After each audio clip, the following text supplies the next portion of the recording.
Bonjour, je m'appelle Marie Roblet, j'ai réalisé ma thèse en co-tutelle entre l'Université de Montpellier au sein de l'Institut des sciences de l'évolution et l'Université de Molise qui est située à Campobasso dans le sud de l'Italie.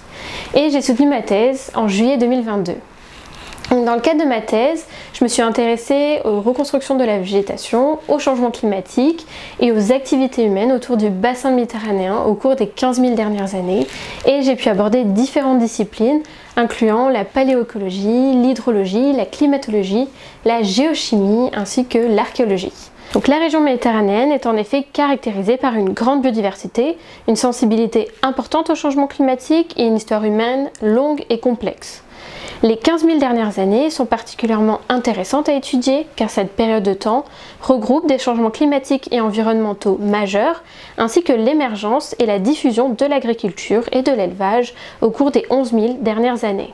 Dans le cadre de ma thèse, j'ai étudié deux zones montagneuses encore peu documentées, donc le Petit Caucase en Arménie avec la tourbière Vanevan qui est située au sud du lac Sevan, ainsi que les Apennins situés en Italie du Sud avec le lac Matese. Les zones humides telles que les lacs et les tourbières sont des zones particulièrement intéressantes car les sédiments viennent se déposer en couches successives au cours du temps et les conditions pauvres en oxygène permettent la conservation de nombreux indicateurs des environnements et climats passés. Pour étudier cela, j'ai utilisé plusieurs indicateurs qui ont été extraits des carottes sédimentaires. Donc dans un premier temps, j'ai utilisé les grains de pollen dont la taille et la forme varient en fonction des plantes. Et cet indicateur nous a permis de reconstruire les dynamiques de végétation, les changements climatiques et les activités humaines à travers les pratiques agricoles et les pratiques pastorales. Dans un second temps, j'ai utilisé d'autres micro-restes fossiles dont les plus utilisés sont les algues et les spores de champignons.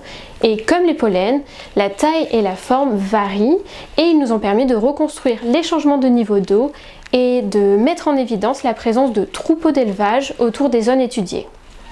Et enfin, j'ai étudié des biomarqueurs moléculaires que l'on appelle des GDGT, qui sont des molécules qui proviennent de bactéries et dont la composition varie en fonction des conditions environnementales et notamment en fonction des températures. Les résultats obtenus pendant ma thèse ont permis de remettre en perspective et de re-questionner de précédentes conclusions, comme la présence ou non de forêts autour du lac Sevan en Arménie, le début de l'agriculture dans cette zone, l'impact des changements climatiques sur les populations du Proche-Orient et du Caucase, et l'impact de l'homme sur les écosystèmes dans le sud de l'Italie. Les résultats obtenus dans le cadre de ma thèse ont permis d'étudier les dynamiques de végétation, les changements climatiques et les activités humaines dans des zones encore peu documentées à travers une approche pluridisciplinaire. Les résultats obtenus ont permis de mettre en évidence l'impact significatif des changements climatiques sur les sociétés humaines, même pour les périodes les plus récentes. Ces conclusions doivent être mises en perspective afin de comprendre l'impact des changements climatiques actuels et futurs sur les écosystèmes méditerranéens et sur les populations qui y résident.